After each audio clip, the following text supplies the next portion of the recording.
Alright, so I figured I'd do a video where I did something that wasn't a box. So let's go ahead and just pop open Blender.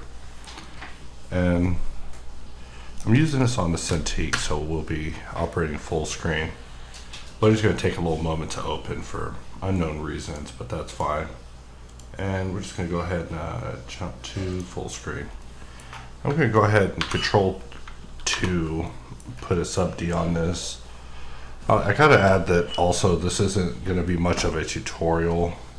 I'm just going to get to sculpting, but before that I want to make sure that at least my screencasting keys are showing in this particular case. So let's do that. Alright, now we got our keys going. So I'm actually going to Control 1, simplify this to sub D level 1. If we look at our stack here, we can see that.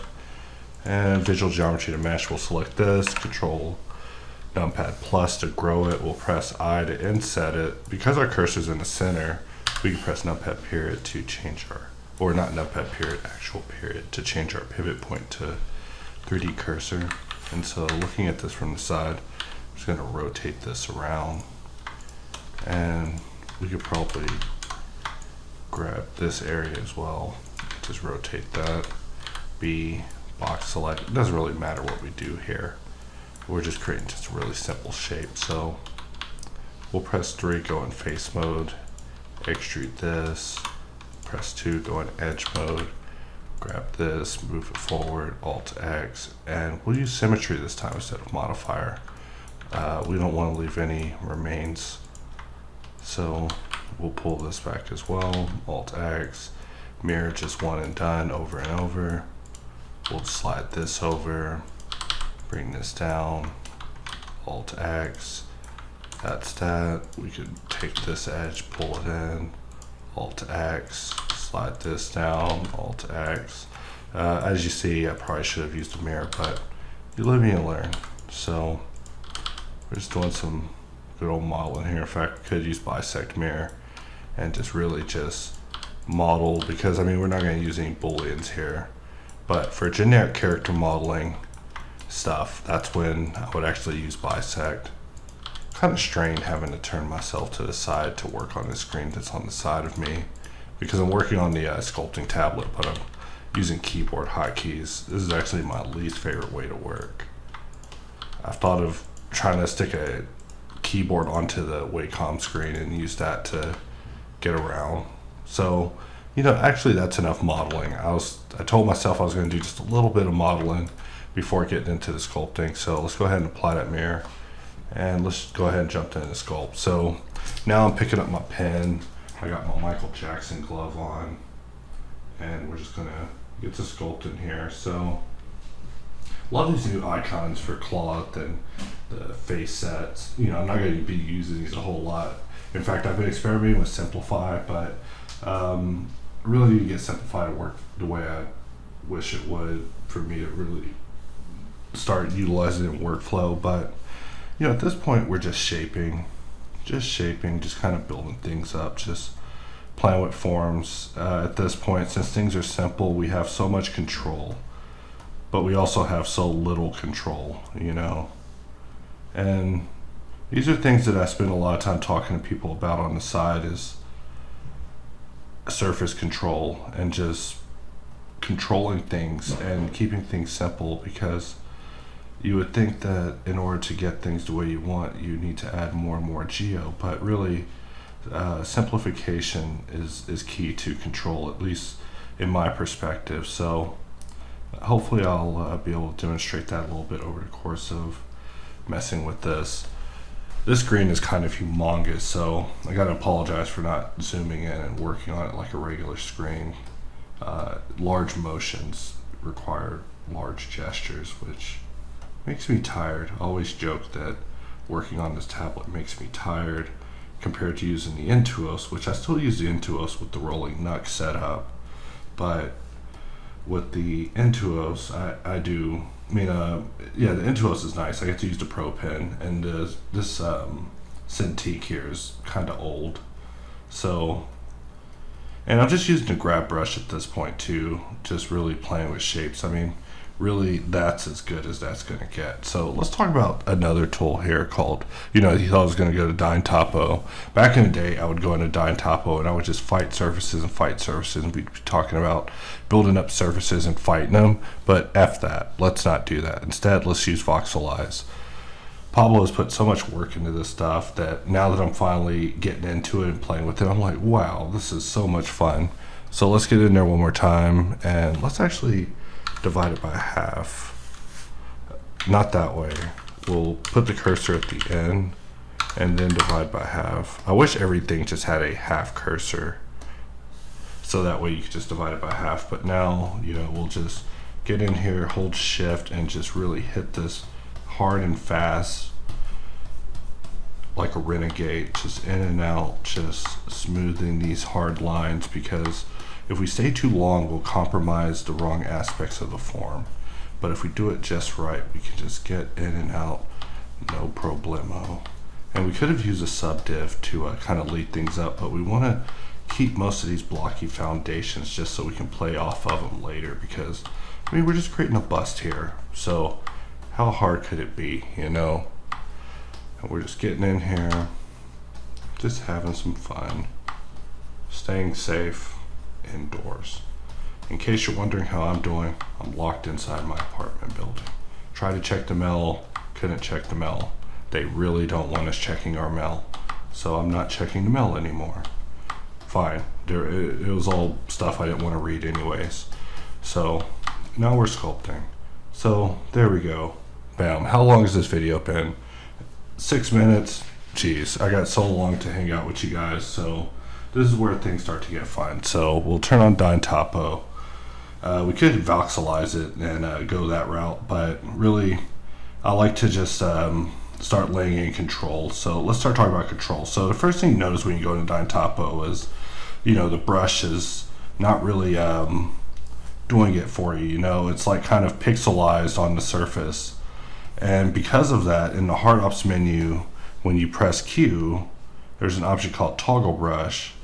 And if you look at your Dyn Topo settings, you see that you're in subdivide collapse with relative detail. And these settings are good and all, but really I like to change this over to be subdivide edges and change this to be brush detail. So in the Q menu, we actually have toggle brush, which actually toggles this to subdivide edges and brush detail, which I find to be just a little bit better way of working. Another thing I want to talk about is scrape. Scrape is like my favorite brush now. In fact, scrape is maybe better than flatten ever was. So, you know, kudos to, press Shift S right there, but kudos to Pablo for his work on that, because, you know, we really need a brush that was capable of just working in a surface. Like right now, I like to use scrape and then I follow it up with a bit of smooth in order to just create a surface. So right here, we're just creating a surface and then following it up with a smooth. So when it comes to surface transitions, that's where pinch comes in. So I like to take pinch, turn it up, and I get a comment every day about, hey, what happened to the brush fall off? Well, if you want your fall off curve, you can change it to custom and play with this if you want, but I just change it to sharper and just don't ask questions anymore. So I just change it to sharper and just get in here with my pinch and just start working surfaces. And so nothing's really changed here. So I mean, if you're wondering why I haven't been doing videos on this, it's because, you know, sculpting kind of changed for a moment, where for a minute I was kind of worried that surface control this way was a thing of the past, because everything was kind of leaning towards something a little more organic. And, you know, I didn't want to be a public naysayer or anything saying like, hey, this is bad. You know, I always knew that someone would eventually get that changed up. So here we're going to change to draw. Draw sharp is cool, except draw sharp doesn't work in Dyn Topo, or at least not to the level that I would want it to. So we'll take this, put it in minus, change our fall off to sharper, and this time we'll hit Shift S, and we can just start playing with just creating indentions. So something like that. You know, actually that's the dark side symbol. Almost got hit with the anti-life, guys. I would have had to go out and start killing everyone, but you know, there's a virus doing that. But anyways, so we'll follow this up with the scrape. And if you're trying to get yourself in the same musical mindset as me while I'm sculpting here. I'm listening to the Parasite Eve soundtrack. As always, as crazy as I was listening to this thing before, and now there's a crazy infection taking over the world. So just scrape and smooth, and then of course you can just follow up with the pinch. And then, something like that just looks terrible. I need to actually get in here and work a stronger form in, but I just wanted to do a segment just kind of talking about surface control. So, I'm just undoing, undo. So, undo wasn't so bad right there. I think undo is temperamental now. Sometimes undo is great. Sometimes undo, you should not undo. You'll wish that you could undo the fact that you pressed undo, by the time that undo takes place. So, we're just gonna build some forms and just work on shapes here and just try to keep it loose, because this shape that we're working on right now is still very dense. Like the brush that we're using, I feel is still way too intense. In fact, we could take draw and kind of have some fun here, start really working on some indentions, just get experimental with things and see if we can clean some of this stuff up, because that's the purpose of this video. I want to show just kind of how problematic you can get in sculpt mode and still just kind of manage to clean things up. So I raised my brush distance there because I don't want things to be so smooth, so oily. I want to be able to kind of work broadly still, because things are still fairly simple, even though I did kind of take things through a refinement phase after the remeshing, where the surfaces are starting to become more rounded instead of being a block in like we were dealing with at the beginning, probably like 4 minutes ago. But we're just going to get in here, play with the scrape, and the scrape is still a little odd. In fact, they said that layer is better now. So, live on video, let's try out layer. Okay, so layer may not be... Jesus, layer, what is layer? Like, what is layer actually supposed to do? Is the question I always ask when I use it. It's like, well, I guess if I want to put some horns on this thing, that would be fine. But let's get back to business here, because we're trying to make a robot here, and we need to clean this up. This front area is just looking too frilly, just insane. It's terrible, and if you know me, I'm all about aesthetic. Can't let something look terrible and stay looking terrible. So let's just smooth that out. And we take our old buddy, Mr. Pinch. Pinch, please never change pinch. As long as pinch pinches, that's all I need. Because I could probably make an entire model using just pinch and grab as a form of control, and really hyper control, like, grab to, move it like the hand of a father, and then pinch to really just make it listen and obey like the hand of a mother. So those two brushes hand in hand, along with smooth. Smooth is really the big brother, just kind of helping smooth things over with the growing pains of being brushes in Blender, because believe me, they're kind of going through a few changes right now. But as long as you never change grab is great. It's more topological now, make it grab things smartly. Also, I'm losing this battle here. So whenever I start losing a battle, that's when I hit decimate mesh.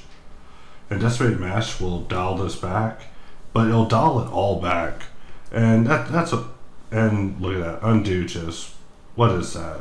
What is this? We tap into edit mode, it's not even a thing. There's like something going on with the geometry not showing, so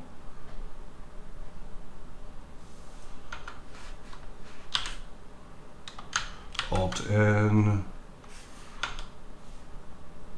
You know what? I'm gonna hit that with the old remesh. Maybe not like that though. I'm gonna have to divide this by half again. And I don't like having to do this. It's just there's some strange glitches going on with Blender, and I could just end this video right now because I hate bugs that much that I would rather wait until things are better. But I think we're all doomed. So instead, we should blend our way through it. What else is there to do? You can either paste your place, or you can get in and start blending, start finally getting some of that 3D work done you've been planning. So even though remesh kind of neutralized things to its simplest state, a little bit of pinch and a little bit of smooth just kind of brings us back to this surface that we had here. And we're going to make this work. We lost all of this here, but that doesn't matter because we weren't attached to it. And we're just sculpting and just pinching. And I just want to show you guys that these two brushes are my thing. You know, you probably tuned in, you're like, oh man, MX gonna use some cloth. You know what? I ought to show you guys how cloth performs on my i9. Terrible. I mean, it's definitely better now because it's usable, but I'm just saying it has a ways to go. So this shape right here is like kind of a level 1 basic bitch shape right here. And I get sent these kind of pictures all the time. You know, bring that in. If you're looking at a shape and this shape is shaped like an egg upside down, you know, so let's start pulling some stuff in. Let's start getting experimental with it, you know. Just because we lost our resolution doesn't mean that we're doomed on this thing. So we're gonna turn this sculpt around. However, we pulled the inside of the head out way too much, so we gotta watch it with the whole grab phase at this point because the mesh is so simple that we could pull out so much. But it's nice to have this sort of control. Like I just want to show that, you know, I spend a lot of time playing with the lower part of the mesh because, you know, the foundation that you set, playing with the mesh in its simplest state sets the tone for, you know, what's going to happen going forward. So, you know, these strokes are rough, and that's because there is no dyne topo on right now. I'm just making these strokes just on the mesh and just smoothing them out, just regular sculpt mode, which sometimes I fall back to in between phases. Sometimes I like to sculpt and see how far I can get just without any sort of dyne topo just to mess with it. But, you know, if you know me and you've watched my channel, I am such a fan of dyne topo. Ever since it was added to Blender, it just jams with my way of working, you know, adding geometry on the fly as you need it. It's like the alternative to subdivision in my eyes. You know, subdivision will put geometry everywhere, every nook and cranny, everywhere where you had geometry just sitting hidden, out of view, out of sight, inefficient. That's getting subdivided. Every quad is 4 quads, if you're lucky, or those 4 quads are 8 quads, or 16, you know, it exponentially goes up. Someone will correct me in the comments on it. Keep going on talking about math. That's how we keep ending up with new people on the team. I make math mistakes and people will just write me about it. But definitely I'm grateful for everyone who has helped us with hops. As the tool gets stronger, it definitely frees us more and more for other ideas, which definitely is grateful.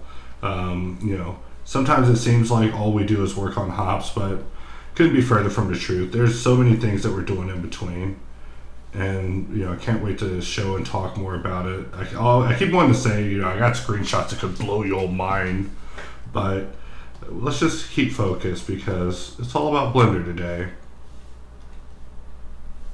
So we're just playing with shapes here, you know, messing with smooth, seeing what kind of hallucinations we get.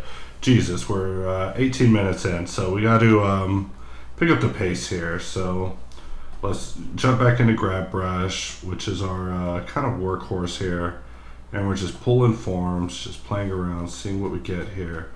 And we'll go with a little bit of a Veldox look, which means to have a frontal frame and a back underhead with a neck connector. So we'll go with something like that. Also want to figure out how to fit in my lattice update in here to talk about, because I was playing with it earlier and I was getting some pretty nice results, and I don't want you guys to think that I'm off my game. I mean, if you follow me on Twitter, you definitely see that I'm posting sculpts and stuff all the time, just to kind of let you guys know that I'm always practicing. And so right now we're still, whenever there's no dyne topo, I call this free time. We're in free time right now, just sculpting, just touching up surfaces without any sort of additional geometry being added. We're just kind of working what's there. And because we're using remesh, it's given us such equilateral that's probably not even the right word, but it's given us such equalized geometry that we can just get in and just kind of work this thing like wood, just playing with shapes. And I like to keep things interesting.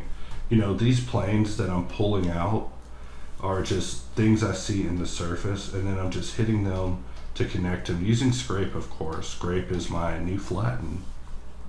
So I look at this and I'm like, wow, I'm not doing a very impressive job to the viewers here. If anything, I'm doing a disservice. So hopefully I pick up the pace here. I'm kind of, the longer I don't do video, the more camera shy I get. Like, I just let the comments you guys get to me, where people are like, this is the worst tutorial ever, worst $20 ever spent, I'm gonna get a refund, I just wasted $20. I love those comments. They motivate me, they make me afraid to pick up the microphone some days. It makes me actually want to work on updates, because I definitely know that this tool, whenever it's the way that I envision it, once complete, it'll be the at least a final solution for whatever it was that I was going for. But there's definitely an end goal in sight, and I hope everyone who's using hard ops is definitely along for the ride and enjoying it, because the flow that we have going is important to us, and y'all enjoying it is a major part of it. If people aren't enjoying the experience of hops, then the motivation to do it and go on just really goes out the window. So I'm thankful for everyone who leaves kind words. Sometimes I get comments that are so nice, it really changes the flow of my day. And I just want people to know that the power of words are important, both ways. So not even to me, but even to others, just think about those words, on how they'll impact them if they get to them, because I definitely do. In fact, sometimes I opt to say nothing, because being hurtful is just an inadequate way to carry yourself, especially when it's the hypothetical end times. Like, life's too short to be focused on such negativity. So hopefully everyone's is kind of getting artistic. I mean, that's the aim of our tools, is to just help everyone kind of get more artistic. And the purpose of my videos with Blender is to get everybody kind of thinking about 3D and shapes, and just having fun with Blender. I mean, no tools required, just download Blender, really. And if you want to do it vanilla, I recommend it. It's like Westworld. It'll teach you to understand why people are trying to automate so much of Blender, because keystrokes are cheap at first, but at the end you're surrounded by dead keyboards and mice, and it's just what do you do? Gotta save them somehow. Save the cheerleader, save the world. Speaking of which, do not watch Heroes. Even though it's an apocalypse situation, you may not have anything else to watch. You're locked in a room, there's nothing but Heroes DVDs. Don't do it. You don't even want to know what Skylar ends up turning into. Just don't. In Hero, it's just terrible all the way around. So we're just kind of working this shape, and we have no dime topo on, and so far so good. So we'll just give this a lump here, because the geometry is so equal, and I don't feel like we really need to change anything. I think we can actually play off of what we are getting here. However, this area right here, I want to play with that, so I'm holding Control Shift, and I'm going to draw a mask. I'll Control I, and sorry, I didn't mean to rant about positivity or anything, you guys. That's freaking weird. I'm not even a sentimental person, so disregard that. Continue being negative. It's a motivator. My apologies. So Control I. We'll grab this, pull this out, and we're just kind of adding some interesting shapes in here. I've actually been playing with mask a lot lately. Mask is, I mean, I know mask is a thing. You know, I'm also a ZBrush user, you guys. But I mean, you know, in Blender, mask is kind of one of those forgotten things to me. Not really so much because it's not useful, but because I feel that the workflows are inadequate, and therefore it's just not useful to me. However, let me tell you, times have changed. Have you ever pressed Shift A? Because when you press Shift A, this happens. Let me tell you, this is nuts, you guys. I pressed this one day by accident. I don't know why. I guess I was trying to add something in sculpt mode, but holy bejesus. This thing is so amazing. I love this. And I spend a lot of time loving it because it just works so great.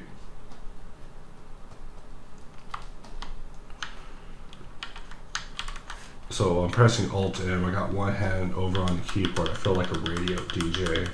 So I'm kind of reaching a little far. And we're still not in dying topo mode. So I'm actually kind of sculpting longer in free time than I normally do. Usually I do this for like a minute or two. But here we are 26 minutes in, and we're still just kind of playing with the block end because, you know, I get so many comments. They're like, when you're going to do a robot video? Well, you know what? It's, let's see. It's 2:15 in the morning. My girlfriend didn't make coffee, so no coffee, but I'm up for some reason. You know, I should be doing some work, but instead I'm sculpting a video for you guys. Because, you know, I really gotta start doing the tutorial content follow-ups to Hop stuff and Box Cutter. You know, it's like such a large amount of stuff that I plan to do post-release on everything. You know, like the update log is like part one. You know, the video where I like go over it and talk about it for like hours and hours that y'all hate is like the second part. Except, you know, I get all these comments where people are like, this video's too long. You know, I had a video where someone commented on my top 10 add-ons from 2015, and they were like, this video is too long. Let me know when it's condensed to 3 minutes. It's like, this video is from 2015. Why are you commenting on this? Like, you ever look at the date? You know, first of all, this video is from 2.79. You think these add-ons still matter? You know, I look at a video and I'm talking about F2. You think F2 is still a thing? F2 is still a thing. F2 will forever be a thing. You know, F2 is actually so great. It's part of why people should probably switch to Blender. You know, if you're like one of those people that are telling people why they should switch to Blender, I would show them all the work by you know, Campbell. Campbell's a freaking genius. His work is the reason that we even work in the first place, and people like Howard working on the Boolean modifier is the reason that we continue to improve as a tool going forward. And I can't stress that enough, that, you know, people think that we're great. I mean, and we're not. It's really just, all we're doing is just helping connect you guys to what's great in Blender, because there's a great workflow there. It's just kind of hidden. So, I mean, as Blender comes into fruition, I mean, I see people talking about ideas like, you know, a Boolean workspace, which workspaces is an interesting idea. I definitely want to do something in that regard. But, you know, hard surface is something that I think is not such a thing that it has to be a mode, you know, which is kind of what our tools are. Our tools almost kind of became hard surface modes, except, you know, we've started to become a little more free form. You know, now you can do a lot of really weird stuff. You know, I use Box Cutter for cutting humans and making animals, you know, just weird stuff. So it's not so limited to just hard surfaces, you know. You think it is, but I mean, you know what's the most hard surface thing? Is a woman. You know, like a woman has like the hardest forms, but also the softest forms, just curves just in the right places. I mean, you get a woman's curves wrong, it's not a woman anymore, it's something else. So, you know, and like a car, you know, a car is like an ultimate hard surface object. You know, a woman is like a car, you know, I'm not going to go into detail on this in case there's women viewers, but you know, like I always, you know, I look at women a lot like I look at hard surface forms, where I'm like thinking that the shapes that they're comprised of are like politically difficult. You know, you couldn't make it with a bevel, but you could maybe make a woman using curves or NURBS. You know, if I had a NURBS system, you know. Anyways, I'm being weird again. I'm sorry. So we'll just focus on sculpting here. Still just sculpting in free mode. So, you know, in free mode, let's actually jump in Dyn Topo and just get in here and have some fun here. So, what do we want to do? Do we want to go ahead and start cutting in our separators? Because we could just do that. Which, a good separator could be right here. However, we're under pinch. We want to be under draw. And we'll press Shift S, sorry, having a stroke, to turn on smooth stroke, and we're just going to bring a curve into the form. But I'm also kind of, you know, every time I draw a line, I deviate it just slightly. It's like, I don't know, being a computer and compiling which lines aesthetically work for me. But I feel like every robot is a study of me making these like lines on the face. Like I build these forms and then I make these lines and then I experiment with these lines to get different lines every time. And these lines all give me different looks and ideas. I mean, you know, not immediately when I'm looking at it, but if I were to go more in depth on that idea, as far as like what I'm talking about, like, you know, I'm always, angles indicate villainous to me. So I mean, anytime I cut an angled line, I'm thinking like this guy is not on the side of good.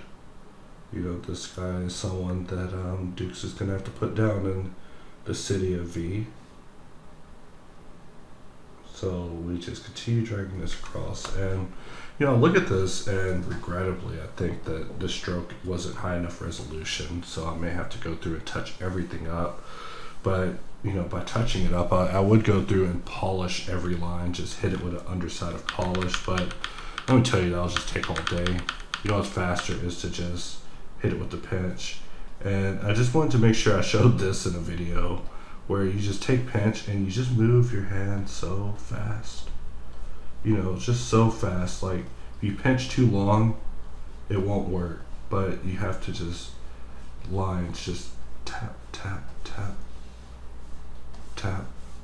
You know, this is probably the worst tutorial ever, or the best tutorial ever, depending on if you're dealing with this sort of stuff. But I like to just play with just creating these sort of shapes, and instead of polishing it, we're just kind of tapping it with pinch, and it almost worked out for us. We almost got away with it if it wasn't for these kids and this dog. And you know, we could always do a cop out where, not like that, that's terrible. Let's move this up and turn this to minus on the clay and try it right here. Let's put a notch in here, and we don't want a notch there. And we're still just kind of experimenting and having fun here. And let's see, what do we want to do for this area? You know, what I want to do is actually draw a mask. And I don't even like the profile of the side of the head, but it doesn't matter because we have all the control, or at least the impression of control right now.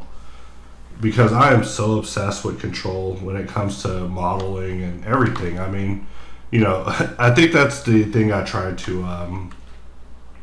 have as far as my tools go, to try to delineate me from anyone else. Is my obsession is with having the ability to control the operation, control what happens before the operation, after the operation, during the operation. Like, I mean, I feel like you should be able to control and contemplate and think about all that stuff while you're doing things. And so with sculpting, I need it to be the same way. So, you know, like multi-res could be great, but you need to be able to jump up and down levels.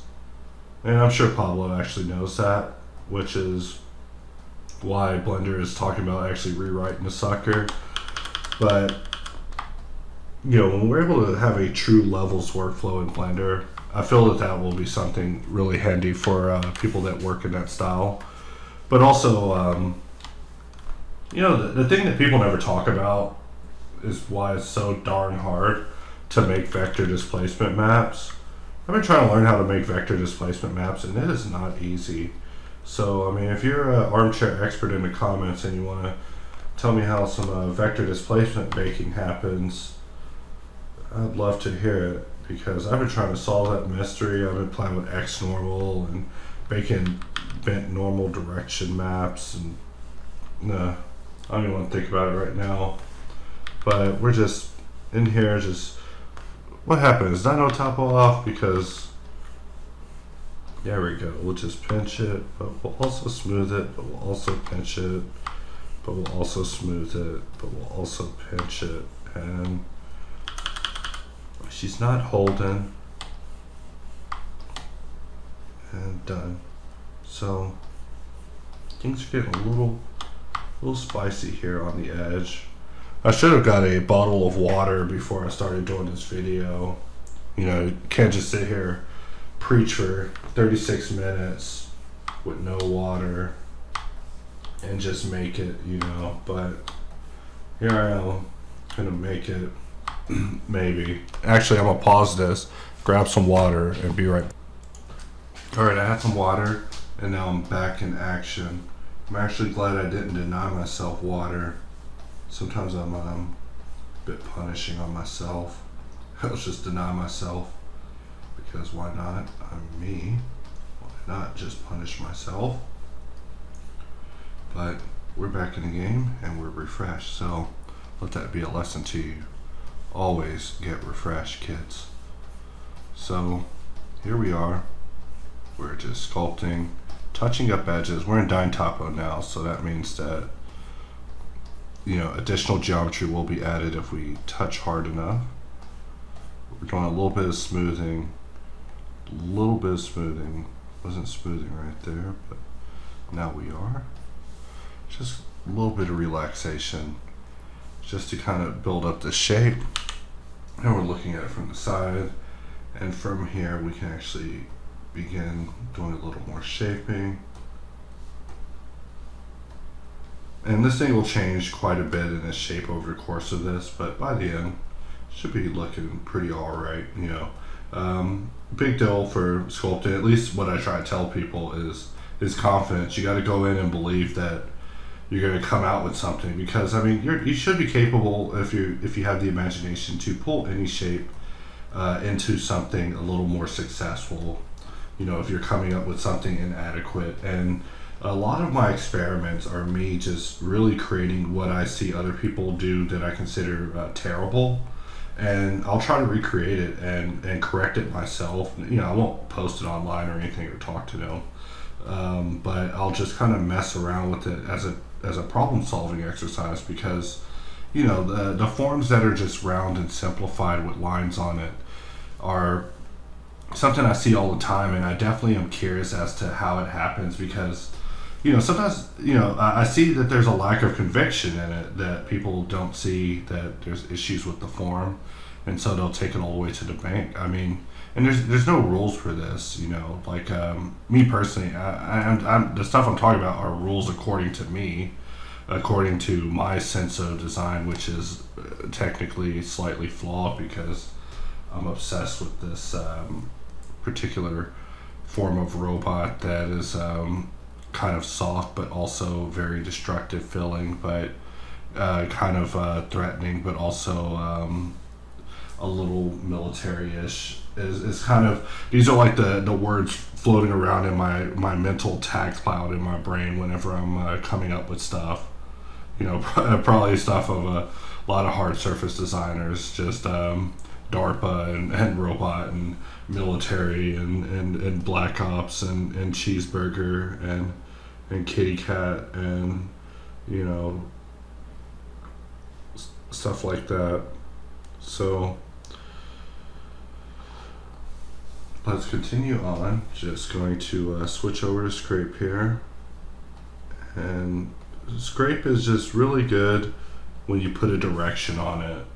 kind of weird to say. Like a lot of these brushes, I feel like have some sort of like, if I wrote the documentation, I would say you should think about it like this. I'd say that a lot because I feel like there's an associated thought process that comes with all these tools where, if you use them in a direction, they can behave differently. And some of these same rules kind of exist for ZBrush. I mean, whenever I tell people about Blender sculpting, I'm like, Blender sculpting is kind of like ZBrush without all the extras. It's like a simplified version. Like I work in it because sometimes I really do only need pinch, draw, and grab to make it through the day. But sometimes I need, all the levels and panel loops and HD sculpting and all the stuff that ZBrush offers. So, it's not really ever one over the other for me, except Blender. So right here, we're just going to actually let's deal with this differently. So let's quarantine this area. Maybe a bad choice of word. So speaking of quarantine, I guess I could say that I'm not allowed outside my build. Wait, I think I mentioned that. I can't check my mail. That's fine. I don't need to check my mail. I'm afraid to get in my car and leave. Probably hell on those streets out there. So I had some groceries delivered. That's going to take till Thursday. They actually told me half my cart was invalid thing, so they're trying to replace my macaroni and cheese with unicorn mac and cheese. I had to choose cars, so I'm gonna be eating macaroni cars. So holler if you're part of the macaroni car gang. So right here we're just drawing some lines, just kind of specifying our surface changes. We'll go back and actually correct these lines. And this is just a phase for me that I've just become addicted to. And, I change it up all the time, but I like to get in and just kind of create a form and then just played it out. That's kind of funny. And, I'm going to try to get creative with this one instead of just, I was thinking about it. I was like, I should leave it as sculpt and go spend time with my girlfriend and remind her that I'm glad that I have her with me in an apocalypse. Apocalypses would be lonely. I kind of figured I would spend my apocalypse lonely, but instead I have my girlfriend who's been with me since this adventure began, and you, the viewer. Hopefully we all survive this thing. But we do live in a time where there's not a whole lot of trust in the media, so I don't think the quarantine's gonna go away as supposed to, but I'm listening. I'm not saying I'm a media stooge, but in a virus situation, I ain't trying to get infected.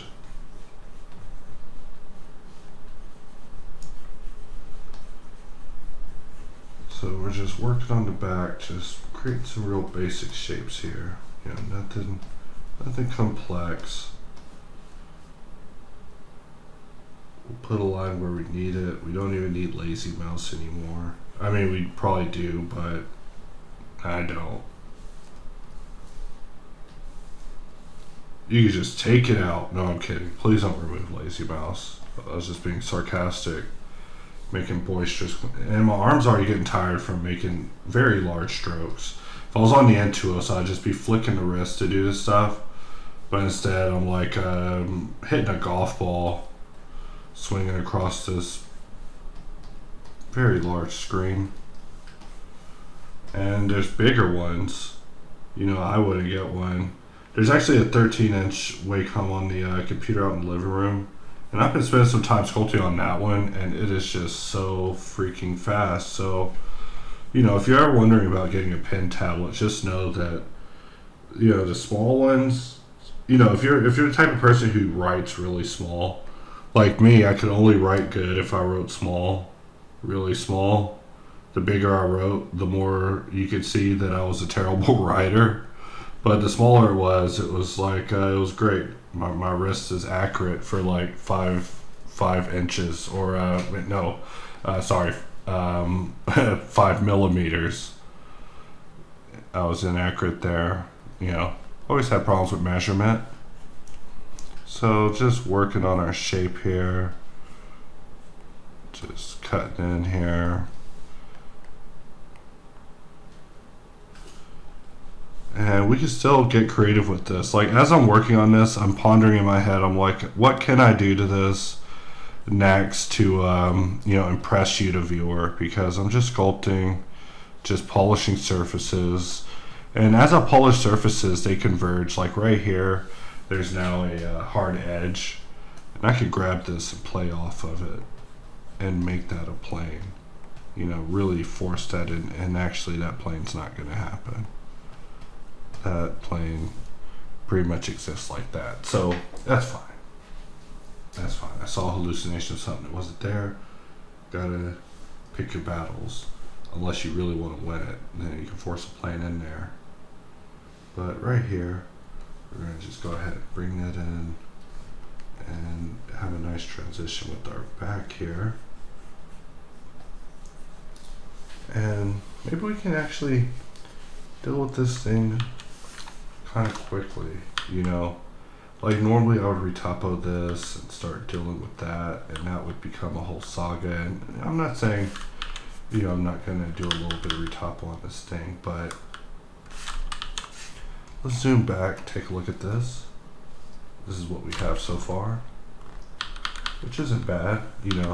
In grab brush, we could just kind of pull things around, and even though this is a dyed topo sculpt, we're only sitting around 101,000 vert. So I kept it pretty small, except I generally get up to about 300,000 on a bust. And I do these over and over and over, just kind of looking at differences in my behaviors and habits and results. So one thing I often think about that I never do enough of is masking and bringing stuff in. So let's try that.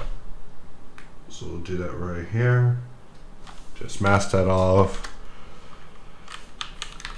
We'll look at this from the side.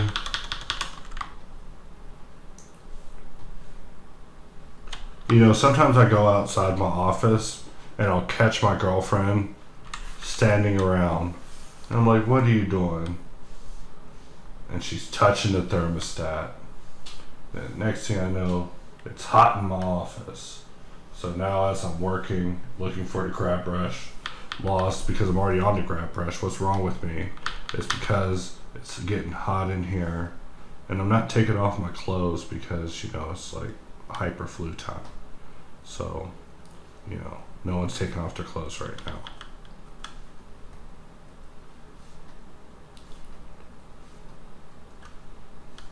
So we're just pulling things around, and we've created like this whole new level to this. And these areas, you know, when I create them, they're always so hard to deal with. However, to be honest, I will sometimes be super cheap and just let voxelize take me. I shouldn't say it like that, but look, well, maybe. Are you serious, Blender? So if you play with remesh and you undo and then you do it again, you have to play with remesh at that point.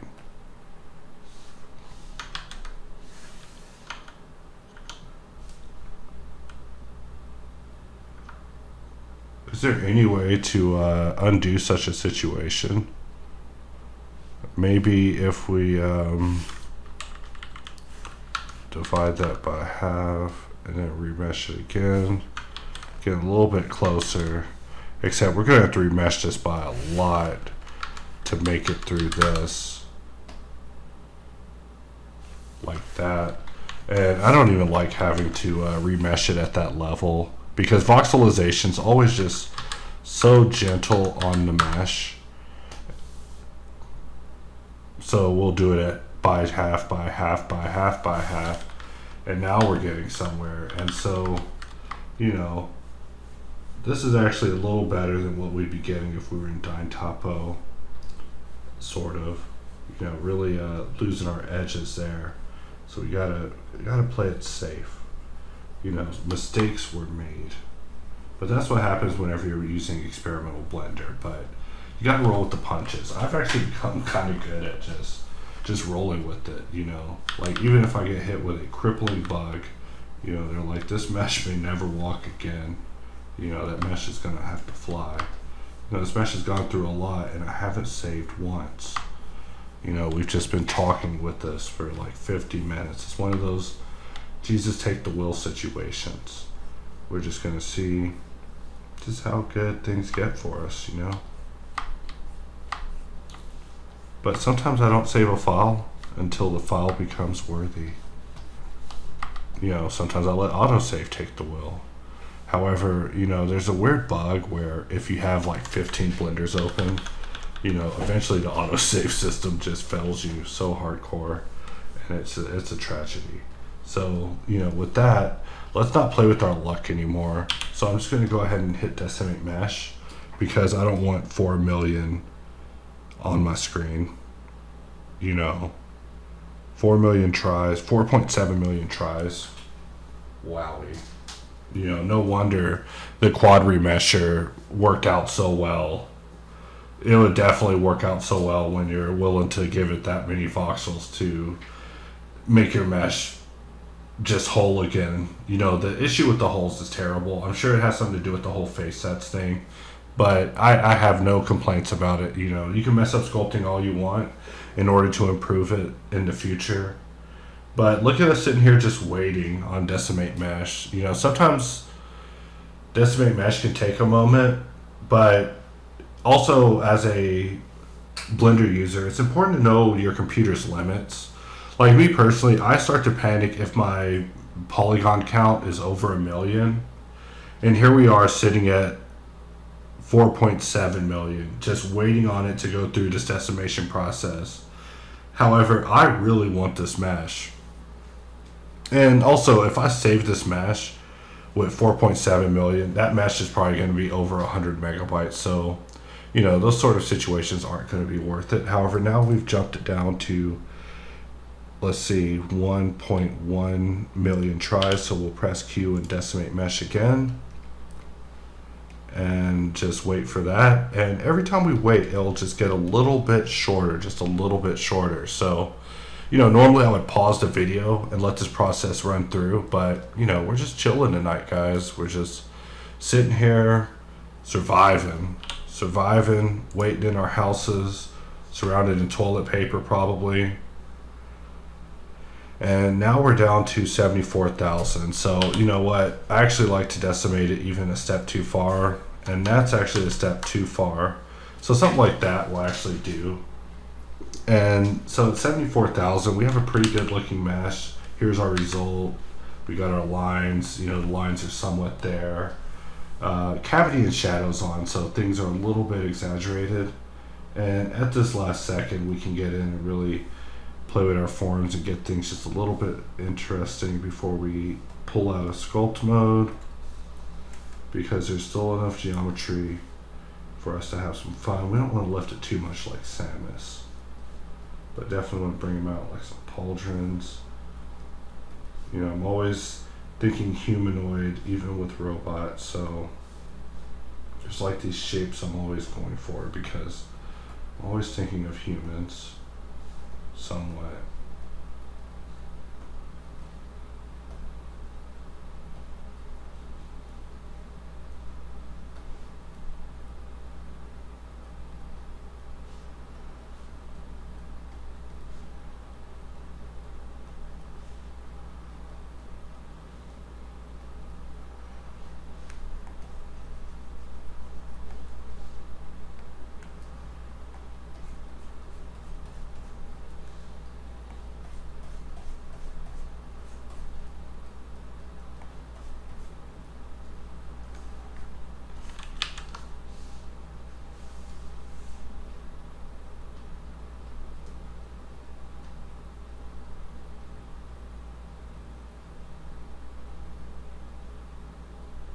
Alright, sorry, I actually zoned out and thought for a moment there. Just kind of working this shape for a second.